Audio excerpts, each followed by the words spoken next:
Next, review of the bills, not too many for June this month. Economic Development Association of Minnesota Conference was a good event that I attended in June, and then just some recording on some property. I can stand for any questions.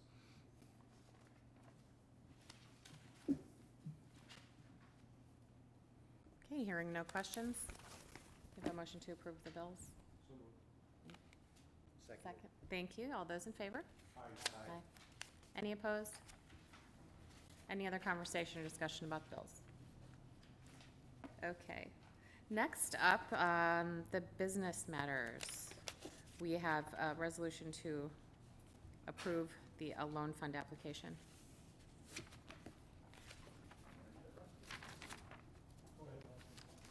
Sounds good. Well, tonight we have before us a request for a revolving loan fund application for T&S Properties, the Hastings Arts Center at 216 East 4th Street. You may recall that about 4 or 5 years ago, we did provide some assistance to that building to allow for the acquisition and the improvements of the building to become the Hastings Arts Center. They are proposing a loan or requesting a loan tonight to help with some roof work on the property itself. They had an application request originally of $14,000. Because we have a limit of 50% of project costs that we can loan out, that modified request would be $13,810.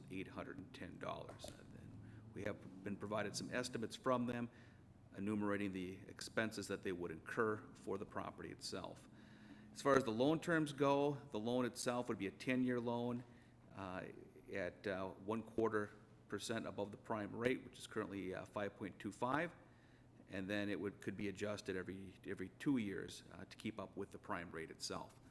So when we take a look at the property, we did some financial analysis on it, took a look at our requirements as far as how they fit in granting a loan.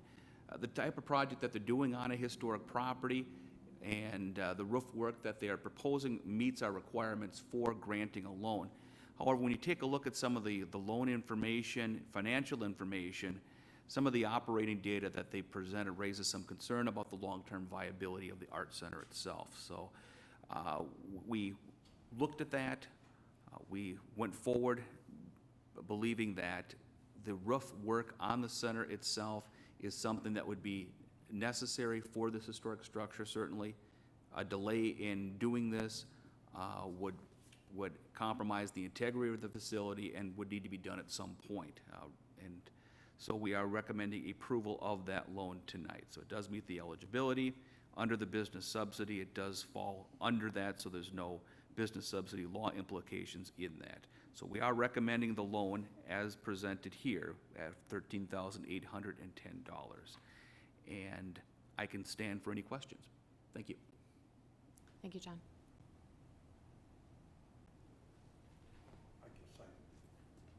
Is this a complete roof replacement then? That, I am not certain if it's a complete roof. Rusty, do you have any indications on that? My recollection of looking at the materials that was submitted is that it's a complete roof, but it covers what's there today. But it covers the complete structure of the roof, but it's not a tear off and reinstall.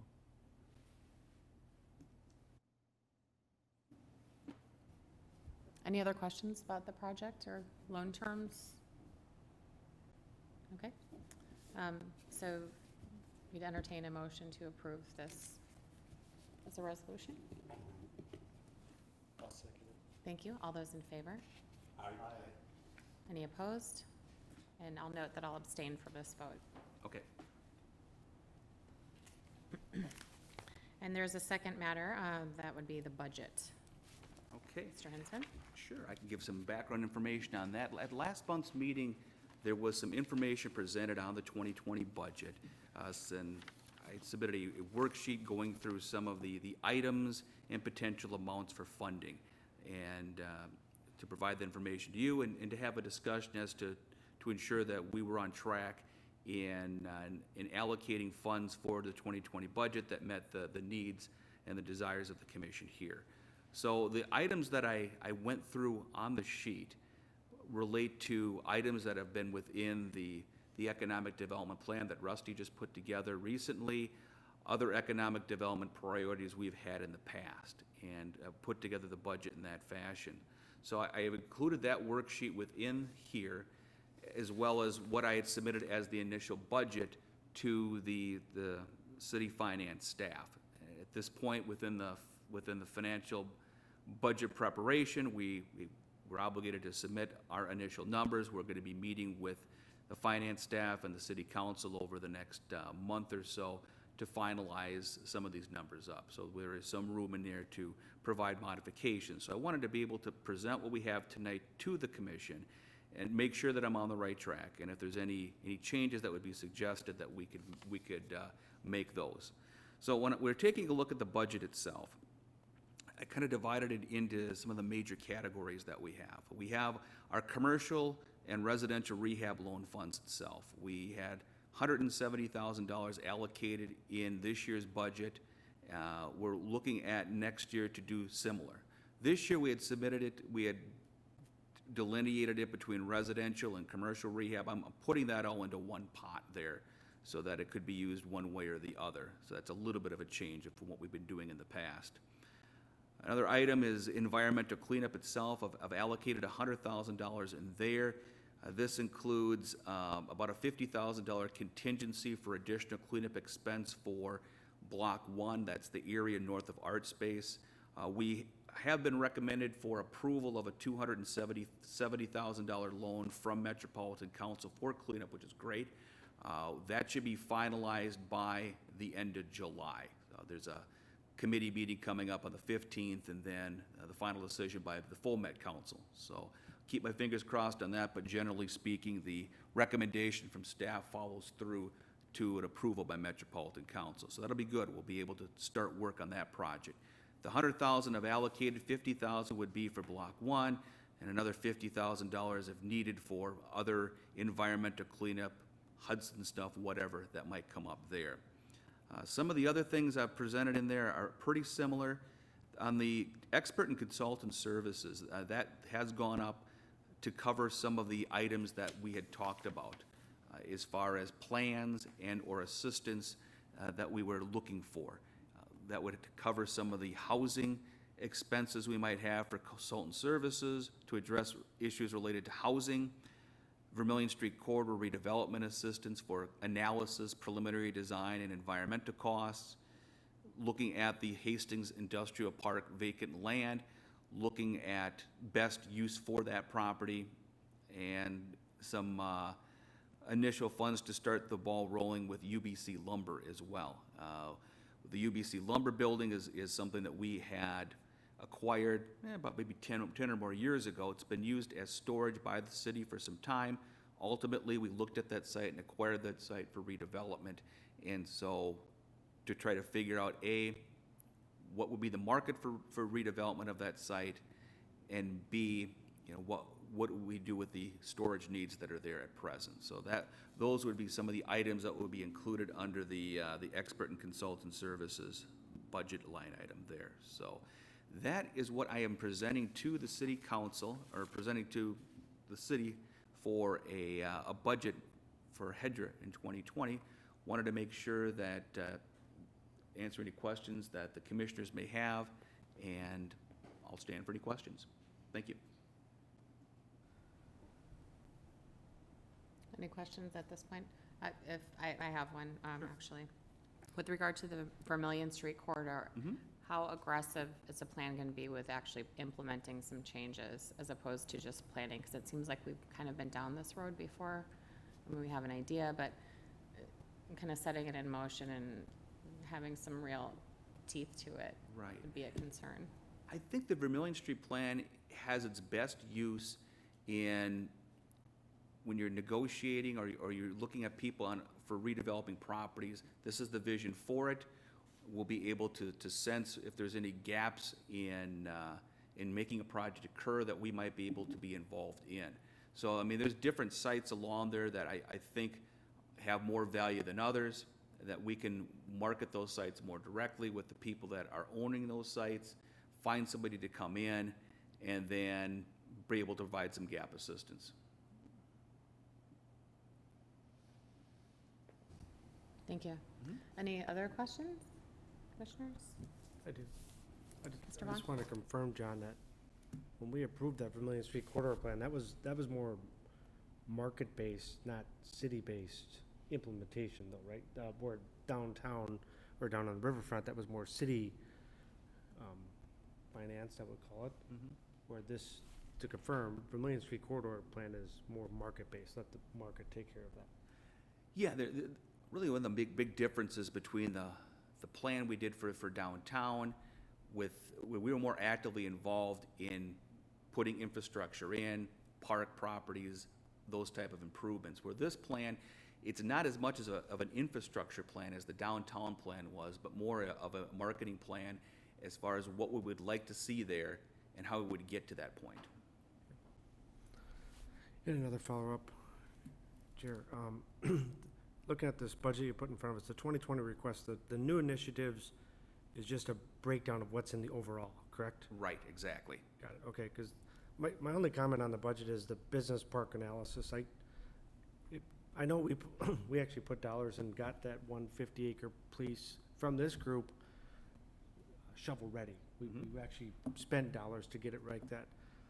I'm okay with looking at the business concept out there in general, because I know we talked as a group of potentially housing, or should it be industrial, or should it be a different use? But I think this is the right way to look at it, but I don't want to just say, well, we spent all the money to make it shovel-ready, and all of a sudden, we're going to go a different way. I don't know if we gave it enough chance yet to see what happens out of making it shovel-ready, so that'd be my only concern on that. Okay, thank you.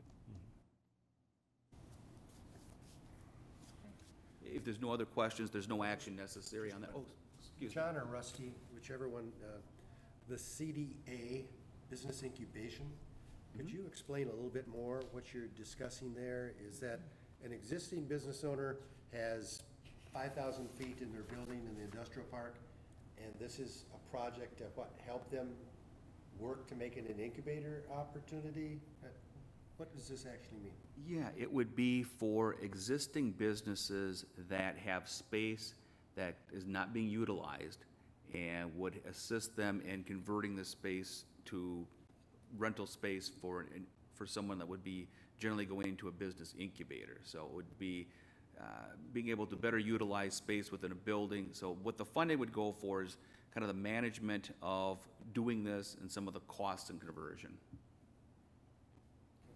Thank you. Okay, with no further questions, would you like a motion to approve that recommendation for the budget? You know, I think it's more of a discussion item tonight. Okay. I'll note the discussion pieces on that. Okay. Thank you. All right, on to reports and information. Number 5 on our agenda. Okay. Well, first thing I have on there, Great River Landing update. Kind of go through a few of the different components of the plan itself. On the parking ramp, it's open. We do need the electrical vehicle station within the building to still be installed. That should be happening shortly here. They are planning to do some sort of grand opening with that as well. On the park and landscape improvements itself, there's a $980,000 grant that we have that expires at the end of this year. We're getting very, very anxious to be able to start things out there. And where we're at with the plans, the landscape plan has been finalized. It's under review by Confluence. I should have that by tomorrow or Monday so that we can review that against what the city council had approved in November, December of 2018. They have some contracts lined up to install it. They figure it's going to be a 2 or 3 month process to do that. So once they get done with this, the plans, and we approve those, they really need to get out there and start the installation. One of the things that would be prohibitive to doing that right now would be to get the permission from the title company to start work on there. They've gone through met with the title company last week. They sound very confident that the title company will allow them to do the improvements on the property because it's a separate parcel than the building, and there's no real improvements on there with the landscaping, or no existing improvements on the property. So feel that that is something that they'll be able to receive, to be able to start the landscaping work in August. So when you look at an August start there, you're looking at November, December, or, excuse me, October, November for completion of that, which is pretty touchy at this point. So that's a concern that remains out there and something that we'll be watching and pushing as much as we can. On the environmental aspect, where there's 2 environmental items that we're responsible for, one for the wood ceiling and encapsulation. The existing beams have been contaminated, wood floors. There's basically a sealant that goes over that needs to be installed. We are having the bid specs being prepared by Stantec right now. They should be just about ready for distribution, so that'll be good. And under our plans, we hope to get in there in August, and it's about a 30-day project to do that. So I'm feeling confident with that we're in good shape. With the VIMS, the Vapor Intrusion Mitigation System, I had a good meeting last week with the contractor and Great River Landing's general contractor to coordinate between how the VIM system would be installed. This is the system that would vent out soil vapor out of the building through an HVAC system. So I think we had about a 2-hour meeting over there. I think we're in pretty good shape with that. We did have a contract that was approved by HEDRA, or a proposal that was accepted by HEDRA about 1.5 years ago. They're going through some cost revisions on that we should have in the next 2 weeks, so that we can have a final contract and something that would be available for HEDRA to take action on so they could start. As far as the schedule for the environmental, they're looking to get in there in early September and be done by the middle of November. And again, that's another item in which grant funds expire at the end of this year. So that's looking good at this point. There's a lot of complications involved with that because you're going to have different contractor teams working. And so the management, once that goes on, is going to be something that we're going to need to keep a close eye on. The building plans for the facility itself, the full building set has been submitted. That's in for the building department for their review. They've had that now for a couple of weeks and are doing their review. We'll get comments back to Great River Landing on that. Mentioned a little bit about construction financing. There's a couple of different avenues they're doing. Number one, they've submitted their prospectus information finally, which is great, and they're looking to have some pre-construction waivers or pre-construction loan waivers so that they can start work on the project itself, because they are looking at when the timing for when construction financing would be received, that might be 60 to 90 days from the time it was submitted. So if you look at July 1st, you're looking at September, potentially October, before they could get into the building. Now, that affects other things as well. That affects our ability for our contractors through the vapor intrusion system and the wood ceiling to start as well. So that's a very key item, is being able to get that financing and to get a waiver to start work prior to the financing coming forward. So they're working on both those items, submitting the financial information and also asking for the early construction waiver on that. So that's something we'll continue to monitor. We also have an existing purchase and development agreement which has an expiration of a requirement on there that the project be substantially completed by December 15th of this year. This obviously is not going to occur. And so we have been going through a revision of that with Confluence. We expect that that'll be ready for the City Council and HEDRA in early August at this point. And we'll take those items forward so that that could be under consideration. You know, the things that we're most worried about with the purchase and development agreement is the obligations that we have that are really pegged upon the grants that we've received. We want to ensure that within the agreement itself, that if there is an inability to be able to fully utilize the grant fundings that we've received on the project, that the city and HEDRA is not held liable for that. So that's a key item that we're negotiating. The other key item as well is to be able to ensure, to the best of our ability, the completion of that project by the end of 2020. What's important on that is on January 2nd of every year, assessor comes out, they look at the building, they determine the value. The value of that building, the improved value of that building is key in reducing our liability for bond payment, which right now is $228,000 a year. If it's substantially completed, they come in, there shouldn't be one. So that's a key point for us. So those are things that we're including within the agreement. And we are gonna have an update to the city council at their July 15th meeting. I'm gonna have Confluence there as well, so there'll be a little bit of discussion and more of an update of where we're at on the project. But with that, I can stand for any questions.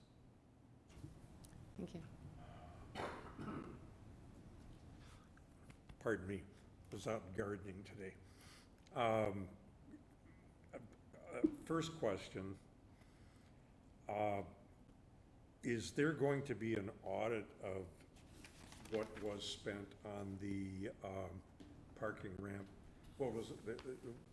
It was a grant of $1 million, is that right? 1.5, yes. 1.5. Are we gonna look at that to see if all of that was spent? And if not, is it returned to the Met Council, or can it be used for anything else? Sure. I can give some explanation on the grant itself. So we received just under $1.5 million from Metropolitan Council for the parking ramp construction. The grant is very specific. It has about 5 different categories of types of things that it can be used on specific to the parking ramp.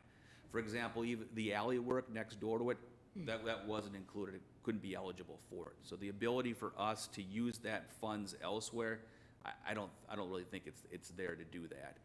As far as the accounting of it itself, we do that with every pay request we receive on that. So there's been 4 pay requests from Confluence for grant funding. So they'll give the bills to us, we'll look at the bills, make sure that they're keeping with what should be on that one, and then we'll make the formal request to Metropolitan Council for repayment on that. So as we move along, there's some auditing of what goes on there. But as far as the amount that we have, the $1.5 million, I'm pretty confident we'll spend just about everything there.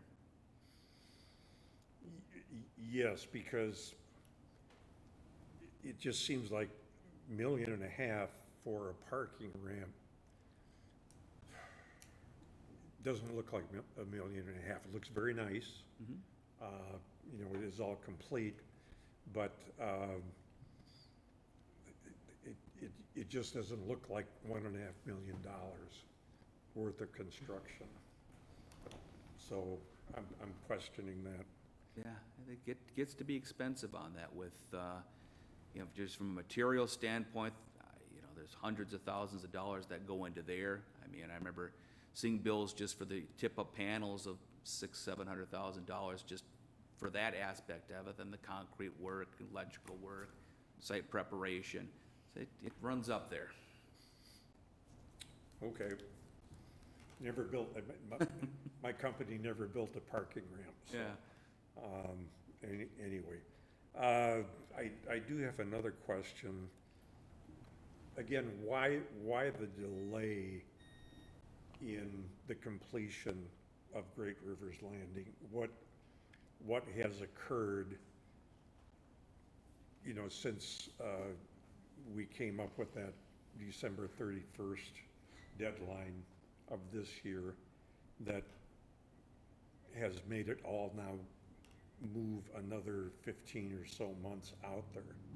I think the key component to that is, you know, they did their building plan development, you know, late summer, fall of 2018. Submitted the shell permit plans in November, as was needed under the purchase and development agreement. When they did that, they also were putting together their internal plans for renovation of the building.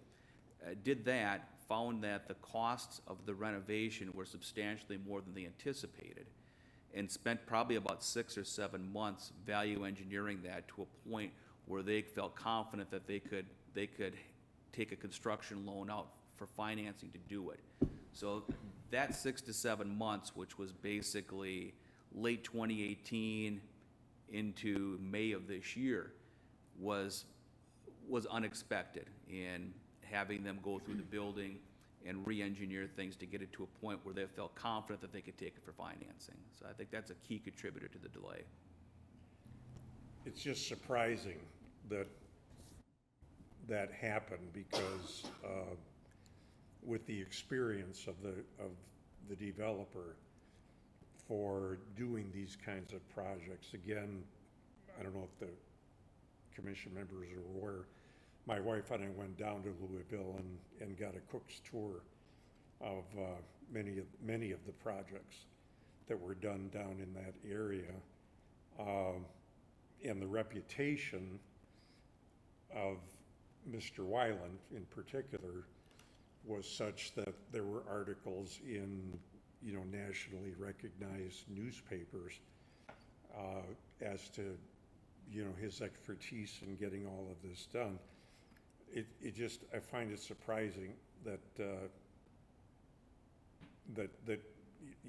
there was this, I shouldn't call it stalling, but this delay. It just seems to me like somebody goofed on their part.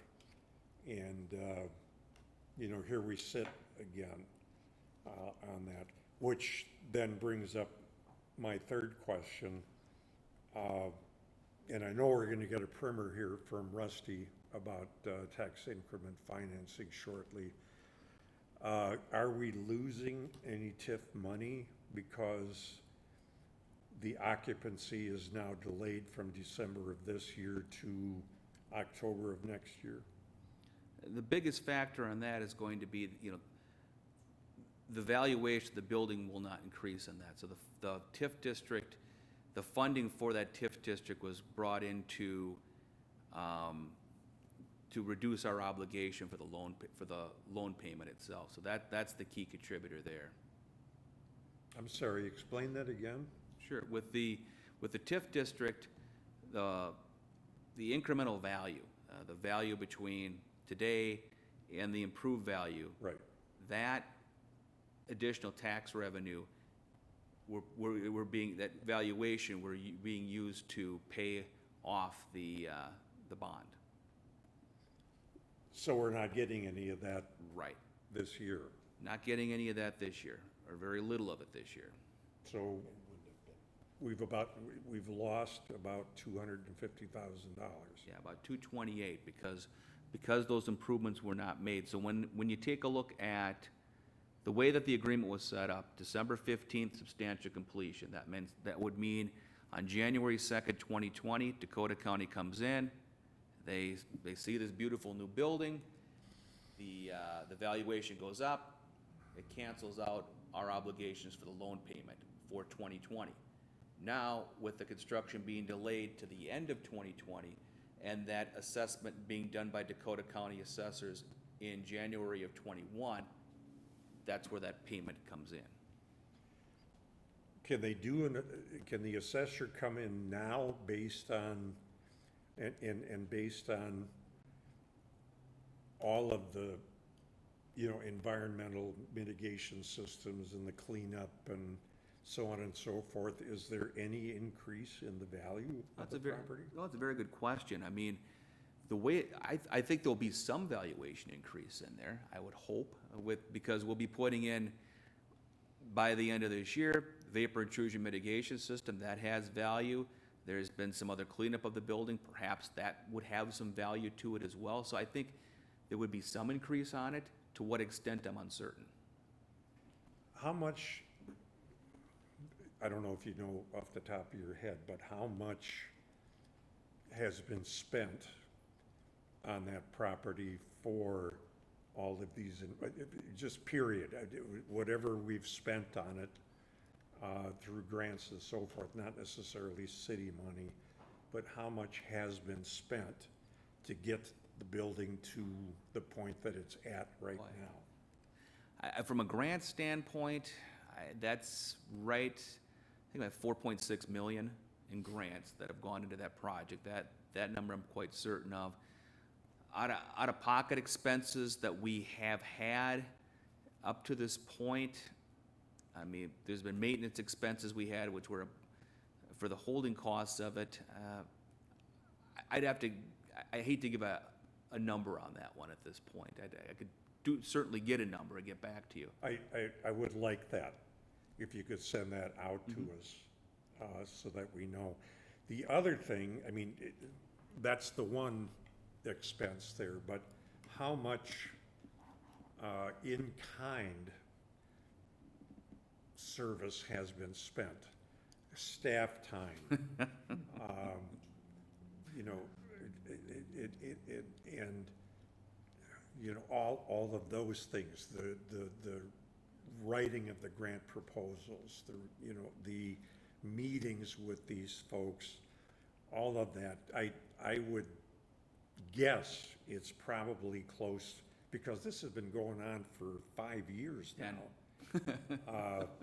I mean, it's gotta be over $500,000 in, you know, in expenses that we have incurred as a city to, you know, get this thing finished once and for all. And I'm just, I'm trying to be diplomatic here, but I'm really tired of the delays that are continually, you know, showing up here in order to get this thing done. I said a couple of meetings ago that I thought we would have been better off if we had just bulldozed the place down and put it up for sale and let something new come in there, rather than trying to do what has become almost an insurmountable project. Now we find out that we've got to go in there and coat the floors, coat the woodwork, you know, and so forth. And all I've ever heard over these years is that it's all about the windows. And I can't believe that. I cannot believe that. I think that company is too sophisticated to have ever gotten hung up just on the windows.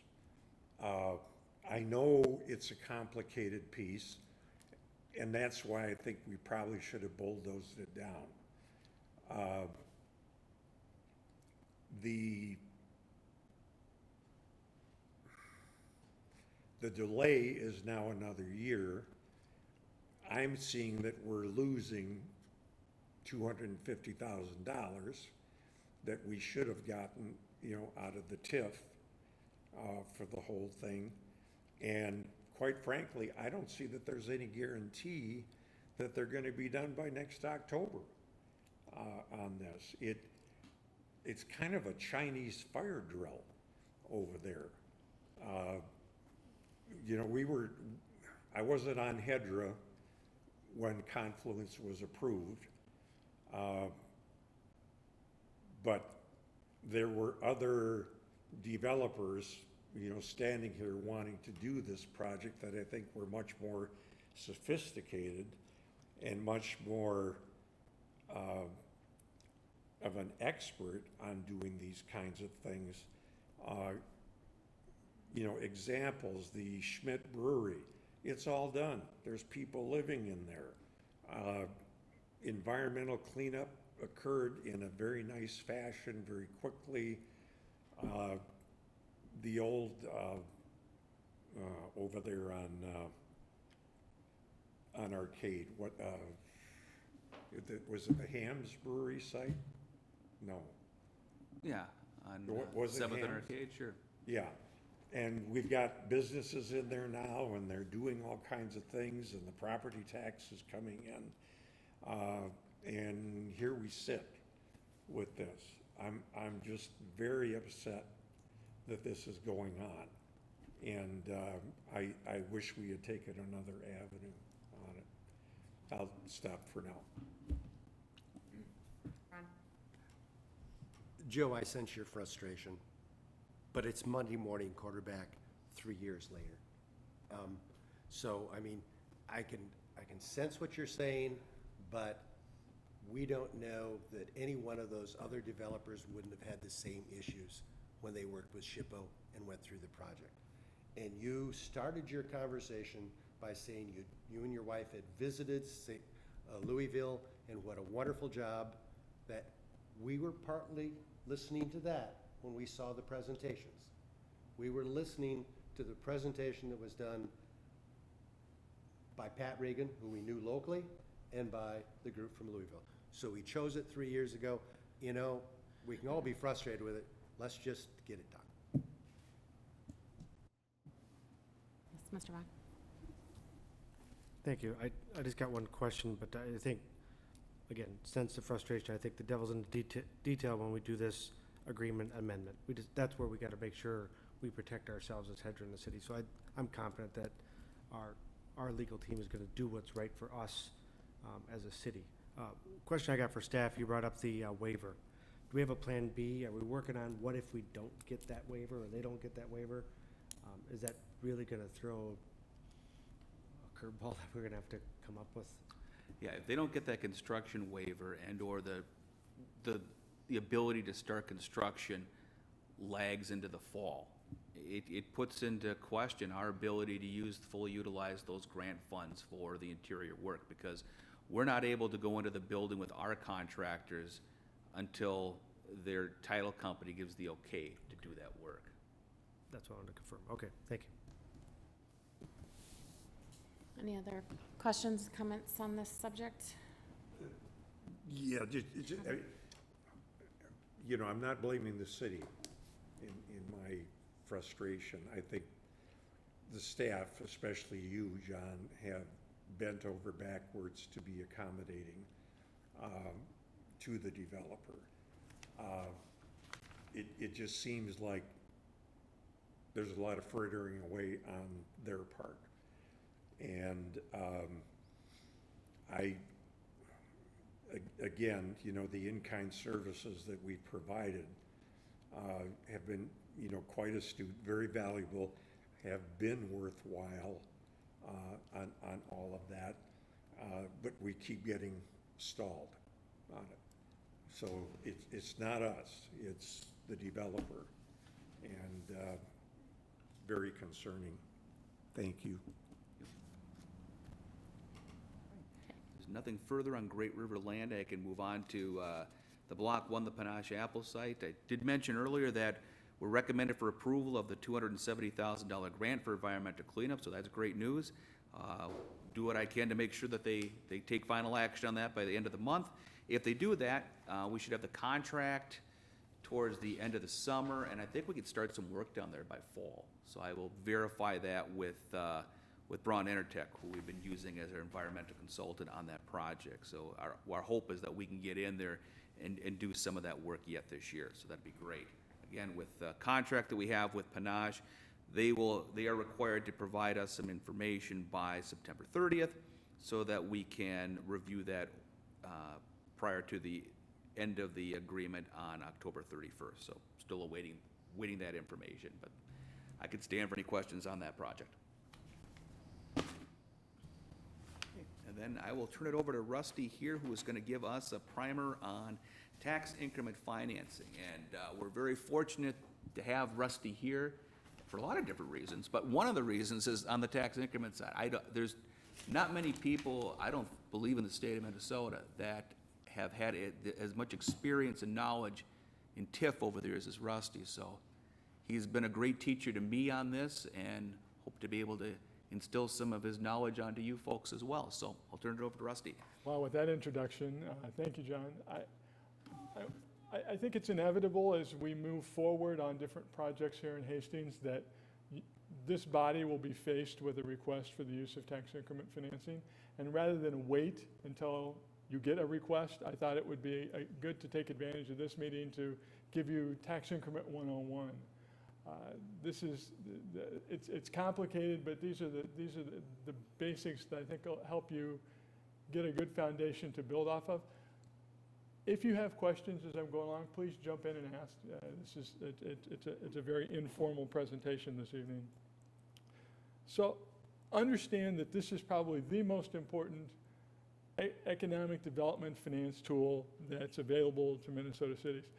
And the concept of it is really quite simple, as I think you'll see this evening, but it's governed by a complex set of statutes. These statutes have evolved over decades, And I think the legislature has consciously tried to make it so complicated that cities won't use it. But we tend to keep outsmarting them, and it's really been an effective tool for years. I won't get on my soapbox tonight and tell you that what I think ought to be done to amend it. Maybe that's a topic for a different meeting. Just to give you some context about the use of tax increment financing, the most recent report from the state auditor looked at tax increment financing in 2016. There were 412 different development authorities, so that's HRAs, EDAs, community development agencies, counties, cities, that had used tax increment financing as of 2016, and almost 1,700 different tax increment financing districts. Slightly 2/3, 1/3 metropolitan area to greater Minnesota.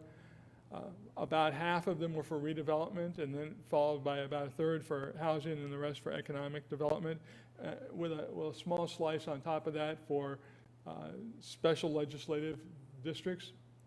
I found it interesting that the number of tax increment districts in existence has continually declined over the last decade, and the pace of creating new tax increment districts has slowed. So it's a reflection of a tool that really dates back to the 1980s, trying to fit projects in 2019 and 2020, and there's a real disconnect. But it still remains a tool that we here in Hastings will make effective use of. You have not, as a community, been an active tax increment user. You did have one of the original tax increment districts in the state. Your first tax increment financing district was created in the 70s. It's what we call a pre-79 district. It's back when tax increment was really fun, where you could take the money from a district and sprinkle it around and use it really as a development fund, and that came to a crashing halt.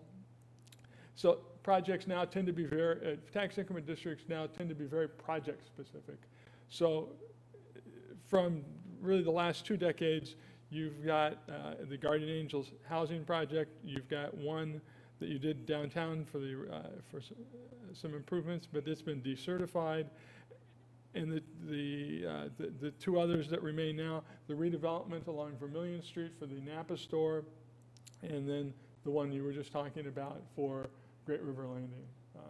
So that's a very prudent use of tax increment financing, and certainly not by any stretch of the imagination an excessive use. So what is tax increment financing?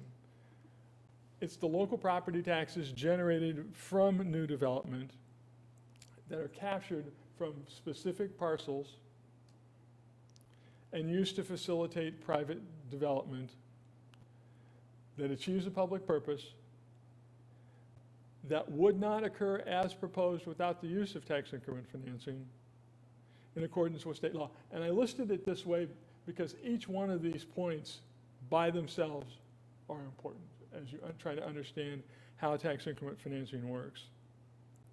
So let's look at a couple of diagrams, and I think this explains how tax increment relates to what exists today, as well as anything I can come up with. So you've got a parcel of land.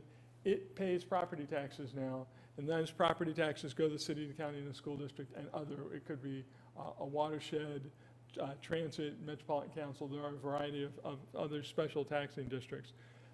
That's how the property tax system works without a tax increment financing district. You create a tax increment financing district when development occurs, and you are only capturing the property taxes from that new development. The value of the land today continues to go to the city and the county and the school district. So you're not capturing all of the property taxes. You're simply capturing the property taxes from the new development. That is the tax increment. Now, thank you, Minnesota State Legislature. There are some complications that come into the use of tax increment financing when you have commercial property. Commercial property contributes 40% of the value of new development into what's called the fiscal disparities pool. It is a metropolitan redistribution of property value from new commercial development, you as a tax increment authority can choose to allow that contribution to go from the value of the property, or you can collect it and use it to generate tax increment. Most communities will say, we're going to capture the value after the fiscal disparities contribution is made, so you're not making that up from the rest of the tax base. And that's, I'm happy to talk about that, but it really gets down into the weeds. Question, are we getting anything out of the fiscal disparities pool as a city? That's a good question. I have not looked to see whether you are a net, are you a net receiver? Yeah. That would have been my guess. And I don't know the trend. It's really confusing because what happens is you contribute value and you get money back, and it's. So do we know, John, do we know how much we're getting every year? I don't have that information. We can track that down, and I'd be happy to report that Yeah, back. if you could forward that to Absolutely. the commission, yeah. The other piece of this puzzle that is confusing to lots of people, including people in the development community, is the fact that there is an additional property tax on commercial industrial property for K-12 education. The state levies a property tax, and a rather substantial property tax on commercial property, and that has nothing to do with tax increment financing. You would be surprised how many developers look at their total tax bill and think that that's the tax increment. And in reality, you have a pretty good chunk of that come off the top and go to the state. It has nothing to do with tax increment financing. I think that's what you said. So that tax for the school districts, that goes to the state, and then the state appropriates the money, or does it go to? It goes to the state, and the state appropriates those funds. Okay, not, it doesn't go to the school It district does not. then, okay. No, it is a revenue levied and collected by the state of Minnesota. There are two geographic components to tax increment financing. All tax increment districts have to occur in what's called a project area. This is kind of an anachronism, if you will. It used to make a lot of difference when you had money that you could spend outside of the tax increment financing district, because the boundaries of the project area constrained where you could spend that money. So if you collected money from tax increment districts in the downtown, the project area would control where in Hastings you could spend the rest of that money. Since you have very limited ability today to spend money outside of the tax increment financing district, the project area is a requirement of state law, but really has not a lot of relevance to it. So you'll see it discussed in the documents, but really is really only a check the box for statutory authority, and has not great practical influence on the use of tax increment financing. The real key is the tax increment financing district itself, and that is made up of specific parcels of land that are designated to be included in the tax increment district, and you only capture property taxes from those parcels. So it's those specific parcels, and it's different for each type of tax increment district, but it's those parcels that make up the tax increment district that generate the property value, that generate the property taxes that you collect.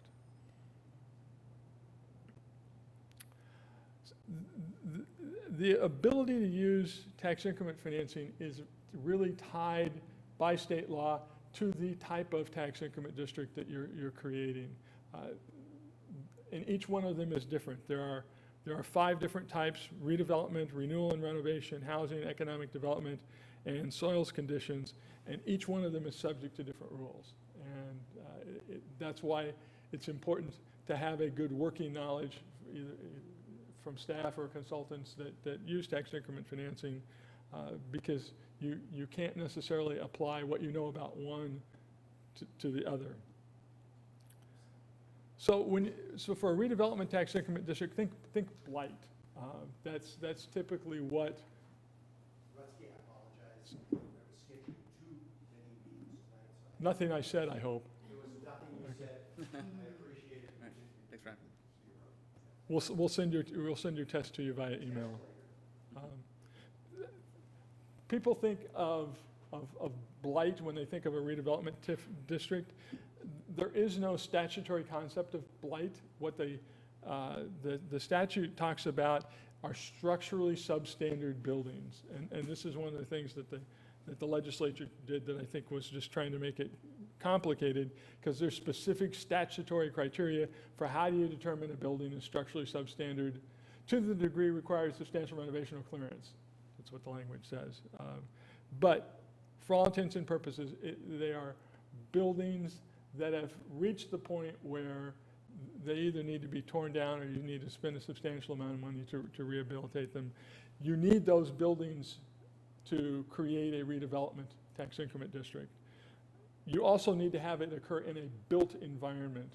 70% of the area in the tax increment district has to be made up of parcels that either are occupied by buildings or parking lots or even foundations or utilities, but it can't be vacant land, vacant green space. What this is intended to do is to keep you from gerrymandering, for a lack of a better term, dilapidated buildings with new property and call it redevelopment. You can do that to a degree, but it is capped. This district runs the longest that's allowed by statute. It's a maximum of 25 years. The legislature. Pardon? It doesn't have to be. Maximum. You have complete control over how long a district stays in place. The legislature, after it had created a redevelopment district, recognized that that didn't fit everything, so they created a renewal and renovation district, and I would call that redevelopment light.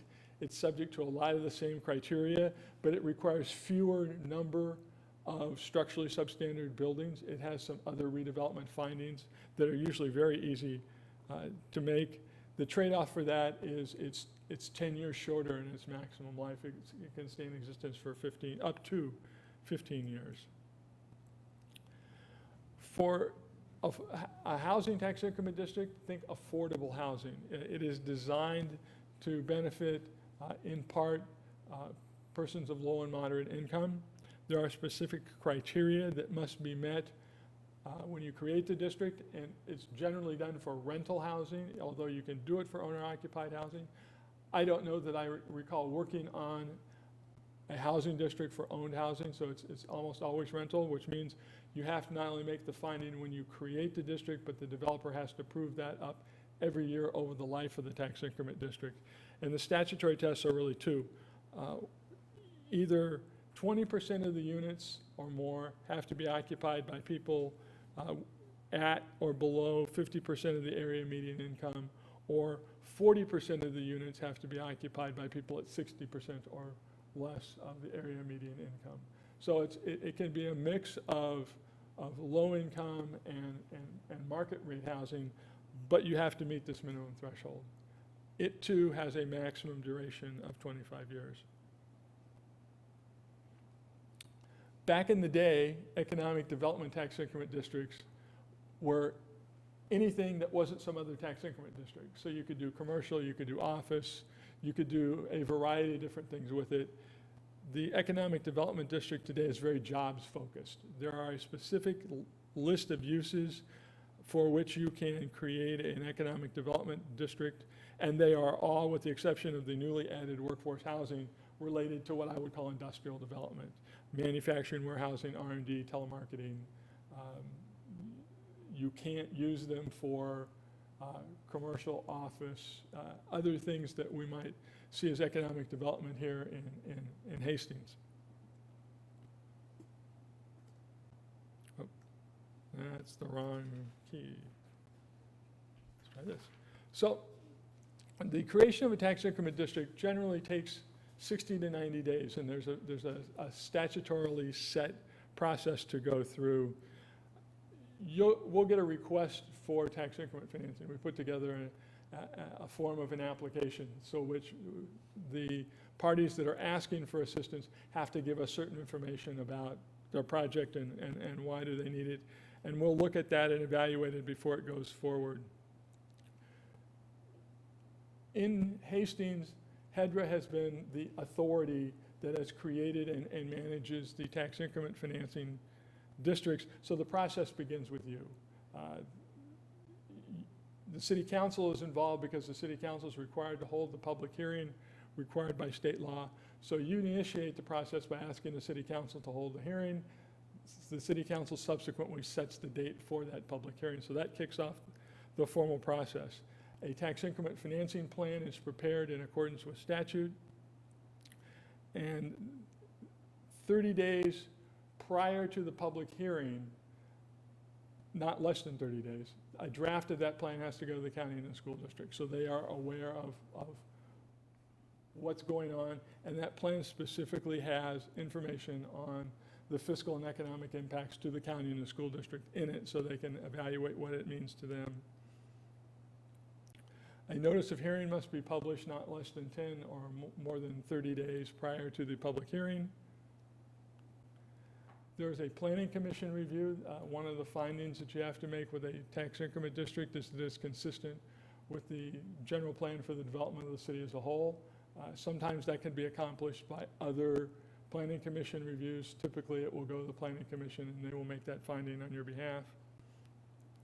The plan will come to you and subject to your approval. It then goes to the city council for the public hearing and approval of the plan. Question, the planning commission review, is there a public hearing at that commission meeting? There is not. Okay. The only public hearing is in front of the city council, and the plan can be approved, it can be not approved, it can go on. It's simply, you have to have a public hearing, and at some point in time, the city council needs to approve the plan. Assuming that it is approved, two things happen. One, it goes to Dakota County, and Dakota County will take action in what's called certifying the tax increment district. What they do is they set the value of the base value of the tax increment district and the property tax rate that caps how high the tax rate can go in generating tax increment, and then the plan is filed with the state, with the Department of Revenue and the Office of the State Auditor. So, what do you use tax increment for? Well, I wish I could tell you that there was a shopping list in state law that says you can use it for A, B, C, and D. There is no such thing. It is subject to interpretation. And that's good news, bad news. The bad news is you get pushed and pulled a little bit on what you can use it for. The good news is that if we've got to be creative in how to use it for your purposes, there's some latitude to do that. Typically, what you're using it for are things that are in or on the ground. That's a good way of thinking about how to use it. So you can use it for municipal infrastructure. You can use it to acquire land. You can use it to assemble sites, including demolishing, clearing, and doing environmental remediation. So making land ready for development. Site improvements that a developer would make are eligible for tax increment financing, and specifically parking to provide not only surface parking but structured parking. It gets to be expensive to provide structured parking, and those are eligible for tax increment financing. And obviously affordable housing is one of the things that tax increment financing is frequently used for. This is a really important point. Establishing a tax increment financing district only gives you the power to use it. The action of creating a district does not compel you to do anything. It simply says you have the power within these parameters to collect and use tax increment financing. The actual terms of how tax increment is used is spelled out in a development agreement between the city and the party that's receiving the tax increment assistance. That's the conduit for the tax increment, and it defines how the tax increment will actually be used. The vast majority of tax increment in the state of Minnesota is used on what's called a pay-as-you-go basis, or pay-go.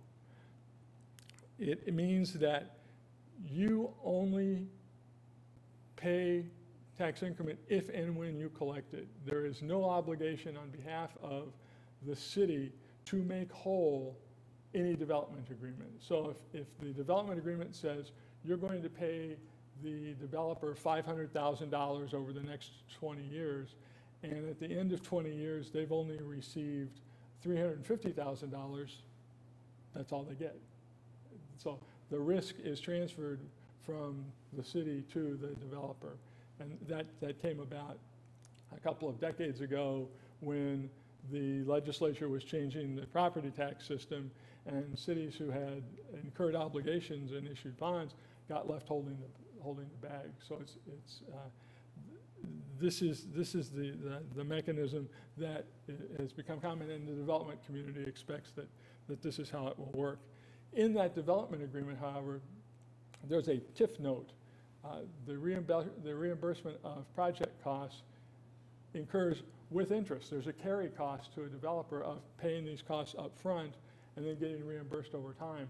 So there's a note that says, when you have given us evidence that you've actually spent money on these costs, we will reimburse you these costs at a fixed rate of interest over time. And so the payments, the tax increments that are collected and paid out work down that note outstanding, and either they get fully reimbursed or they do not. In some cases, developers will transfer those notes to a third party. That makes things more complicated, and it's certainly something that you want to understand up front. They actually have a security of kinds that they can give to a bank or some other party that's willing to lend them money so they can kind of buy their way out of that obligation. So some closing comments. As complicated as it is, it's an important tool. It is the most effective tool that you have to partner with a private party on a development project. Let me be crystal clear, it is not an entitlement. There are parties on the private side of this that think that it is an entitlement. And I've had a lot of conversations with groups about precedents, and if we give it to one person, do we get to give it to another? Doesn't work that way. You decide on the merits, each project, whether or not you're going to grant tax increment financing assistance. And you will consistently hear from me that you do that because it serves a public purpose. If we cannot find a public purpose in using tax increment financing, you will not hear me recommend that we should do that. So it is a way for you to participate in a project that achieves a public good. And one of the side advantages of doing that is by being a financial participant in a project, you have greater control over how the project occurs, because your financial assistance is not only contingent on whether it qualifies with state law, but whether or not the project itself satisfies your requirements as an economic development authority and as a city council for what that project needs to achieve. Minus that financial participation, you're limited to land use controls as to what you can achieve out of a project. So you get more leverage out of financially participating. That by itself is not a reason to do it, but it is a benefit of being a partner in a project. I'm going to stop here. There's a lot more that I could say about tax increment financing, and I hope this has been a useful introduction to you, and I'm happy to stand for any questions that you have. Any questions? Mr. Vaughn? Thank you. Got a few questions, Rusty. Thank you. Very well done. How about somebody that has started a project and has a tough time, I'll use a housing project, has a tough time filling it. Can they come back to the city saying, I'd like you to TIF that because I'll lower the rents and get people in there? Or is it from the vision of starting it to the end? So if somebody starts it and says, oops, my math's not working here, or the market turned on me, would the state allow that? Oops is the operative term. Once you issue the building permit for that project, the value of that building permit then becomes part of the existing value of the property. So if your existing land was like this, when you could have created a tax increment district, now suddenly it's like this. So there really is no tax increment to capture. So we are very careful in considering the use of tax increment that action to create or consider a tax increment district occurs before a building permit is issued. Because that, once you cross that line, there's no do-over. Okay, thank you. Any other questions? Yes, thank you. Is this a nationwide kind of thing, or is Minnesota kind of unique? The answer to both of those questions is yes. It is a nationwide thing, and we are unique. There are states that are far more liberal in what you can do tax increment financing with. There are states that tax increment different sorts of things. Colorado, for example, has sales tax increment. Since we don't collect sales tax, it's tough to do that. But the ability to use tax increment, I haven't looked to see how many states it exists in, but it exists in a lot of them. And I would suggest that if you really wanted to do the research and you went around the country at big projects, tax increment financing plays a big role in all of those. I've worked, and a lot of the ones around here occurred on rules that don't exist today. So if you went back and you peeled away Centennial Lakes in Edina, Excelsior and Grand in St. Louis Park, the redevelopment of the Ford plant that's underway right now, there are large amounts of tax increment financing that help make those things financially feasible.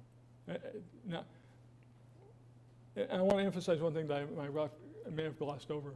When it says it wouldn't happen, you'll hear the term but for when you talk about tax increment financing. It doesn't mean nothing will happen. It means the project as it's proposed would not happen. So it's important to understand that as proposed, because that's what you're helping to achieve, is something better than what would have occurred minus your assistance. The reason why I ask that is I keep poking away here at Confluence. When they came before the city and said, we want to do this, they said they didn't need tax increment financing, and my mouth just dropped. Former mayor Paul Hicks said the same thing. You're kind of crazy not to.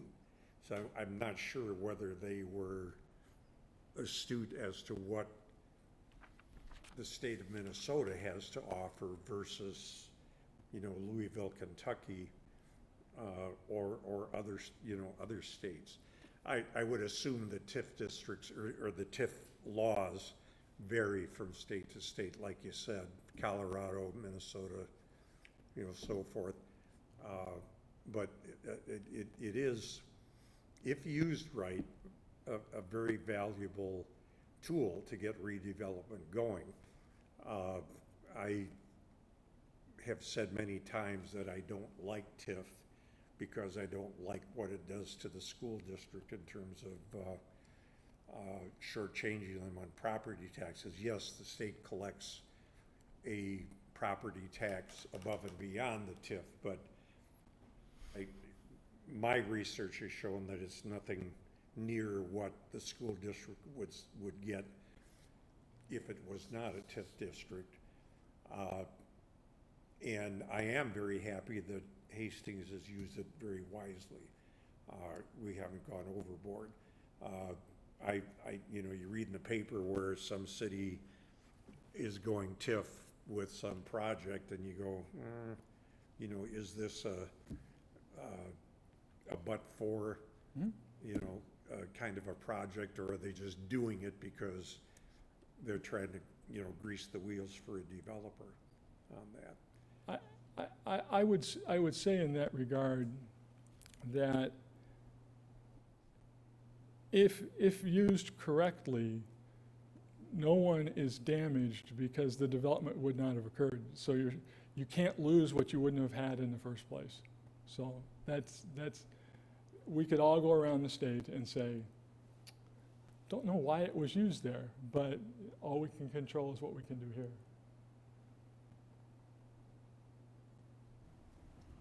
Thank you. Mr. Vaughn? Thank you. Two quick questions, Rusty. If somebody got into a TIF and 10 years later, using housing as an example, they want out. They want, the market's too good. I don't want to use affordable rental rates. Can they approach the city and state saying, thanks, but we don't want to do it anymore? Can they do that? Yes. Okay, and then, interesting. My last question is, as council, we hear sometimes that's holding up developments from being just a basic piece of land is fees. We charge sack and whack fees, and we charge that thing, and they said that's really holding up developers. Will we see analysis if somebody comes to us asking for a TIF to say, well, we have to hire out that service to say, let's put the numbers together, saying, well, let's say we waive fees instead of the TIF, maybe to trigger that development, because we'll get property taxes then, and it doesn't go back. Will we get that analysis Yes. on each property, or is that just is there a generic cookie cutter approach to that? No. We will look at each project individually, and we require that they submit a pro forma that shows sources and uses and cash flow, both for the construction of the project and over the life of the TIF district, so that we can judge whether or not that assistance that's been requested is really needed, and to what degree does it make the project feasible versus compensation that's not necessary. Okay, thank you. Thank you. Yeah, a follow-up on that. You know, we had that workshop with stakeholders about a month ago, council and staff and so forth.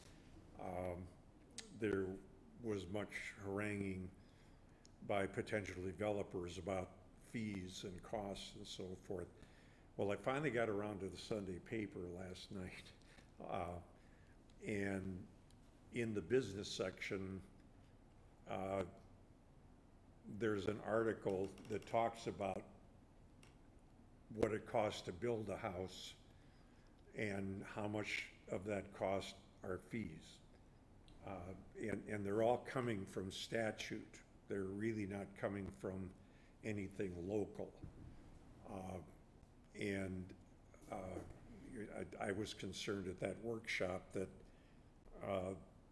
the developers were blaming the city for the high cost of building a house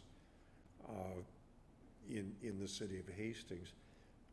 The use was a $350,000 house, and how much of that $350,000 was encompassed in sack and whack and, you know, electrical requirements and plumbing requirements and so forth that are all coming down from the state, not necessarily coming from the city and going to the developer. If there's a need for change, it can't really come from us because our hands are tied in terms of what we can do. I suppose we could waive our sack and whack fees on developments. The article talks about waiving park assessments and so forth. And so there is, you know, something that we can do. You know, we're talking about this 94-unit housing or apartment complex behind Schoolhouse Square, and it's going to be occupied by people that probably wouldn't use a playground. So should we have an assessment, you know, for parks? And if we do, is it specifically for that project, or is it something that we can sprinkle around, you know, to the rest of the city? I did save the article again, it was Sunday's paper, Minneapolis Tribune, and I'll get a copy to you, John, unless you can find it, or Rusty, and maybe you'd like to distribute it to the council and to the commission as well. It's a very enlightening article. It really is. You know, looking at it from the standpoint of what does it cost, you know, to actually build the house, but then what are the fees that go along with it? Thank you. Any other questions for Rusty? Thank you very much for that synopsis. Very educational. I believe you have another report to give on update on strategic plan.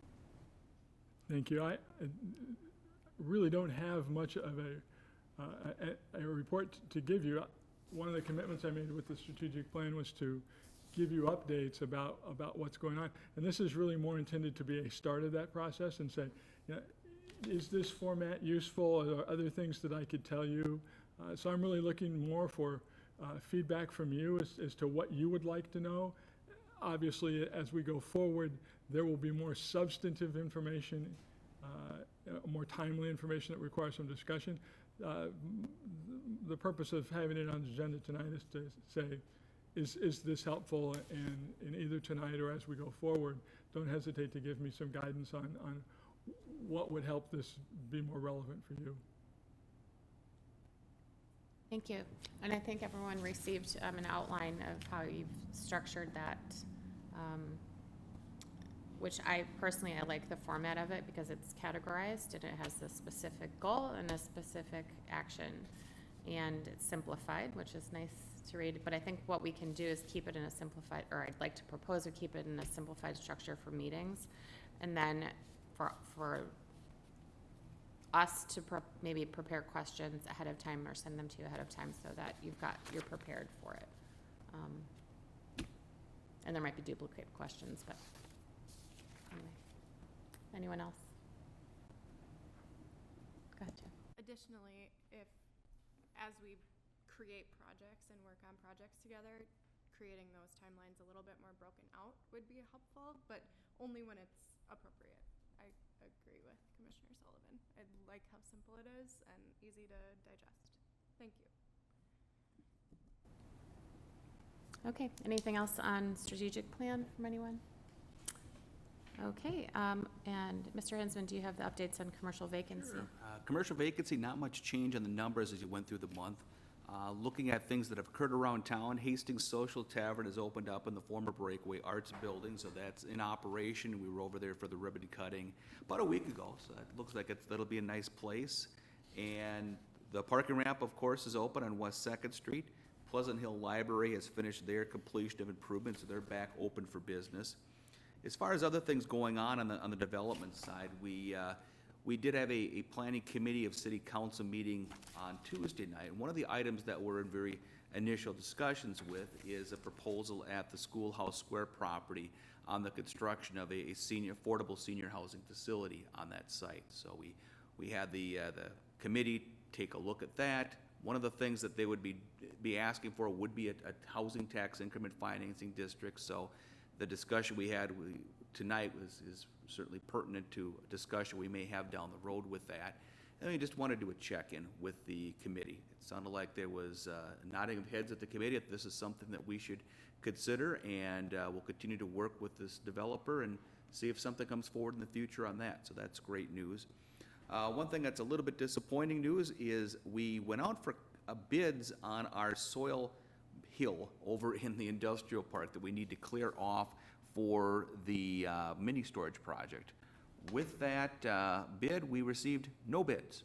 So we are determining next steps on that. I believe we're going to end up with some sort of direct negotiation with one of the entities here to remove that soil and to allow the project to continue on the site there. And hopefully we'll be in a position where we'll receive some compensation for that.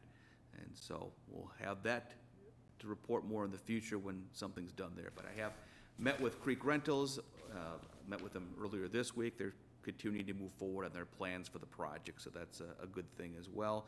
One of the things I don't think I mentioned last month was we, along with Dakota County, received about $600,000 in EPA funding to do preliminary environmental investigations throughout the county. They worked primarily with Hastings, with me, West St. Paul and South St. Paul. It's kind of the three core areas that they thought these were the funds that could be used on this. And we were successful in getting that, so that's great. What the funds will be used for is not the cleanup end of it, unfortunately, but the initial investigation. So any development site that we would have, you know, if you look at Vermillion Street downtown, there needs to be some sort of environmental investigation that occurs. It may be something as simple as a paper investigation that costs a few $1,000s to look at the history and say, yeah, this looks fine. Or often is the case, there's a more in-depth environmental assessment that involves doing some probing of the soil and soil core tests and other things that need to be done to determine what is in the ground. So these funds could be used for those type of things, everything short of actually removing the soil or the problem. It's similar to the grant that we received from Metropolitan Council last year for Block 1, the Panache Apple site, in which we got $32,000 to do the investigation. That was the cost of that project. So this will be very helpful as we move forward, especially on Vermillion Street, that we'll be able to offer funds, and there's no match on these. These are direct funds that can be used for these expenditures. So that is a good piece of news there. One other thing that I had on there too is I put on the agenda to schedule a special HEDRA meeting related to Great River Landing approvals. These are more related to the environmental contracts that we have. There's two items that we need to do for that project. That would be to approve the bid specifications for the wood encapsulation and to approve the contract for the vapor intrusion mitigation system. We're working as we speak on those two items. I'd hope to have a specific date to offer tonight, but at this point, we may be looking to schedule an interim meeting between now and our regular meeting of August 8th in order to keep this moving along. So I will let you know as soon as I can, and you can throw out some options for that. I think primarily what I'd be looking at would be some sort of Thursday night at this time. That seems a feasible time to do it. So that's all I had for updates. Thank you. Any further questions, comments for the evening? Otherwise, we'll entertain a motion to adjourn. Okay, and seconded? I'll second. Okay, thank you. We are adjourned. All right, thank you.